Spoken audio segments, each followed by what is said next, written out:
Hello everyone, my name is Leanna. I am the co-author of Cosmic Sexuality, written by Shalom Melchizedek and myself. And today I wanted to take the time to cover a subject that we often get asked about on our page and in our DMs, and we just decided that it would be great if we shared a video that anyone can reference if they have the same question. So the question is in regards to women's sexual energy and orgasm. The specific question is if women lose the same vital energy that men lose through orgasm. It's important to know that there's a difference between ejaculation and orgasm. When men ejaculate, they lose their vital life force energy through spilling of their semen. When women orgasm, we ejaculate, so we don't actually release anything and we don't lose any energy through those fluids. For the women that do squirt during sex, they may squirt or they may release fluids, although it's considered a sacred nectar, it doesn't contain our vital life force energy the way that semen does. So it's important to clarify that. The way that women lose our vital life force energy is through menstruation. And we don't speak about this often on the page because menstruation is separate from the actual act of sex. It's important to know that women should rebuild their energy the same way a man should when he loses his vital energy. And some of those ways include through meditation and stillness.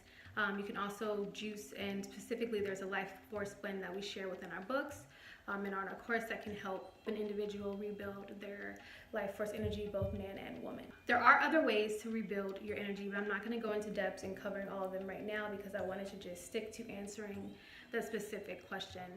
So I hope that clarifies that aspect of the practice. I also wanted to speak on the topic of aligning with a partner and knowing when to break a practice of celibacy. And although this is a very personal practice when someone chooses to be celibate, I do think that there are some key indicators that can help those that are trying to decide whether or not this specific person that they've met or that they've started to align with would be the best person to begin their practice with. One of those key things is, everyone who generally begins a celibacy practice is on their way or already on their spiritual path of understanding their sexuality and has some type of reverence for why they are doing it. So that to me is a key indicator. If you align with someone, man or woman, do they have that same reverence in place? Do they understand their sexual energy? Do they even have a respect for why you're doing it? These are some key indicators for you to ask yourself when you are considering breaking your practice with someone, because we understand once that practice is broken, you are giving all the energy that you built up and stored to this person. You want to make sure that that person that you are choosing is the correct person to exchange this energy with. That first break of your practice, there's a big jolt of energy there that you're going to be sharing with that person.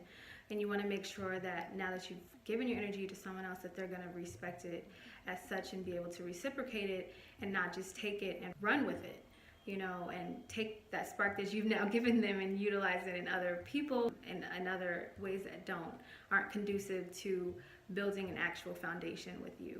These are just some key things, to be aware of beyond just your body being, your sacred temple. I want you to look at this as your investment.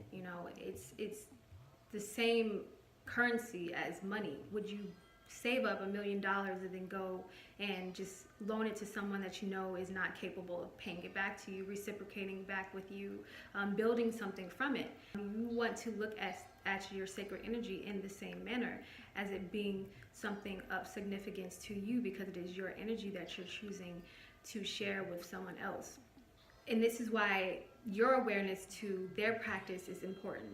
Before you connect with someone, we always suggest that you have an understanding of your partner's sexual practice, their spiritual practice. Do they even have a spiritual practice in place before? Do they have an awareness in place before? Because if you are the person currently on the path of having done this work spiritually and storing up your energy from your celibacy practice, you are the one with the awareness to have to make a proper decision to say, hey, this person is capable. You want to rely on that awareness and not get swept up in the moment of feeling like you have now found someone that's interested in you. And ideally that just comes down to you understanding your self-worth and value as an individual, be it man or woman, before you choose to exchange with someone else. Are they worthy of your exchange? Are they worthy of your energy?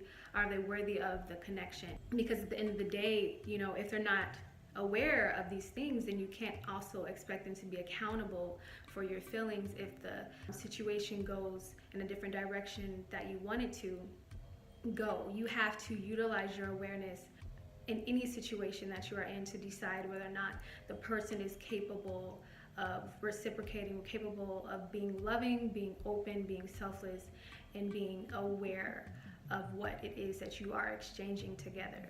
So those are just some things that are key to look out for, to think about when you are considering whether or not you want to break your celibacy practice with someone. I also now want to speak to the people that are already in partnerships and they may be struggling with a partner to shift the way that they're currently interacting sexually with their partner. Sometimes, if you start on your spiritual path and you have this moment of awareness that you need to grow, it can be challenging to drag someone else along through that practice with you. But it also is important to know that there will come a split in the road where that person has to decide whether or not they're going to grow with you or they're going to say, hey, this isn't my cup of tea. I don't really believe these things.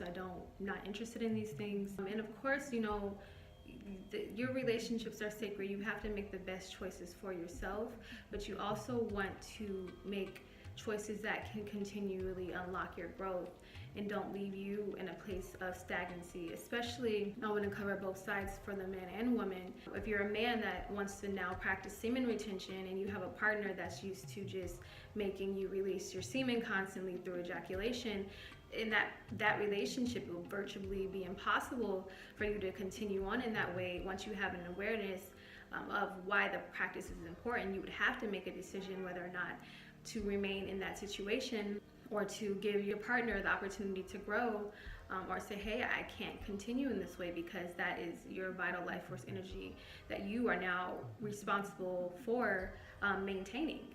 So in the case of a woman, if you are dealing with a man that doesn't want to learn semen retention and you're constantly exchanging with him and he's releasing his vital life force energy and you constantly see a drop in his consciousness, you have to decide if that's a relationship that you want to continue to engage in, because you're now receiving those effects in that way. So these are just some things for each person to consider, moving forward. If you are now getting into cosmic sexuality and you're learning the practices and you're beginning to practice, to really just have the courage to have these conversations and to really be open to accept whether or not your partner says, yes, I want to do these practices and want to grow, or I have no interest in it, so that you can make the best decisions for yourself and for your practice and for your growth.